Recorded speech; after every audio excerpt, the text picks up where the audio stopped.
Good afternoon, everyone. I want to offer a very warm welcome to Prime Minister Zaydan of Libya. This is the first visit to Washington of the Prime Minister as Prime Minister, but it's an historic visit, and the reason is very simple. He represents his country's first democratically elected government in more than 40 years. And we all join in celebrating what has been accomplished in Libya. The liberation of a country that had been under the yoke of a dictator for decades. The community of nations is very, very proud that we helped to give the Libyan people a fighting chance for their future, and that we helped to prevent the slaughter of thousands of lives. So the fact that the Prime Minister is here with us today is testament to how far Libya has come, and frankly, how quickly it has come that far. The Libyan people have begun to chart the course for their own future, and they're defining it. Obviously, there are challenges ahead. We all understand that, from building political consensus to strengthening the security, protecting human rights, and growing the Libyan economy, which we were just talking about a few minutes ago.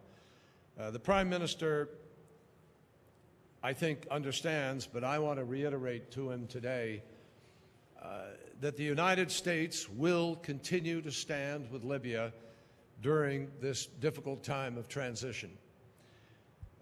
We will cover a great deal in our meeting, but in the meeting that we just had, we talked about the difficulties of this transition period and the challenges, but also the wonderful assets that Libya has. Great, intelligent people, not that big a population, and wealth through the oil resources. Libya is a country that can win this future, and we believe in that. We also want to thank the government of Libya for its cooperation after the attacks in Benghazi.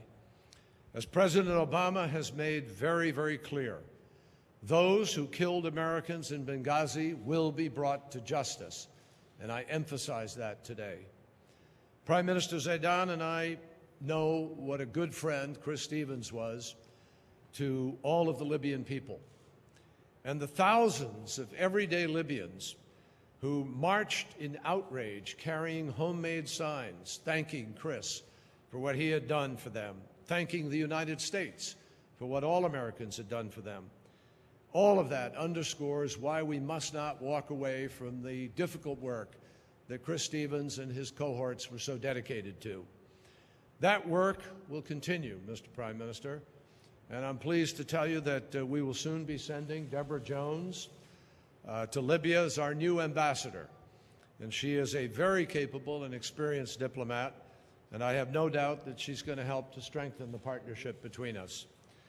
With respect to other issues, let me just say quickly that the United States is committed to promoting stability in Libya, in North Africa, and in the Sahel.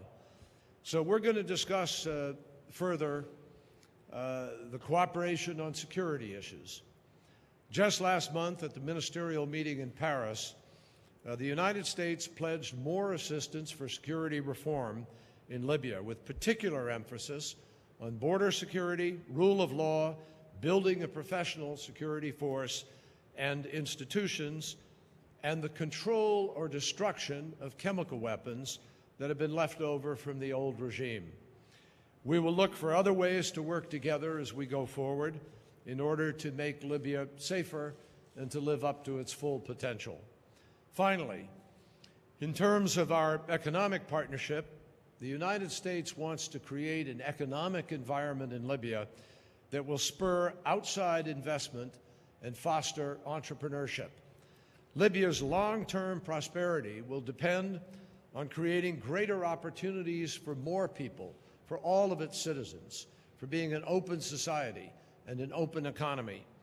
So we're encouraging American businesses to take a look at Libya and to work to promote the kind of stability that will make investment in Libya even more attractive. So I close by saying once again, it's a great privilege to have you here today, Mr. Prime Minister. I congratulate you and your country, as all the American people do, for this remarkable transition that you're going through, and we look forward to working together with you in the days and months ahead. Thank you. شكرا جزيلا. Thank you.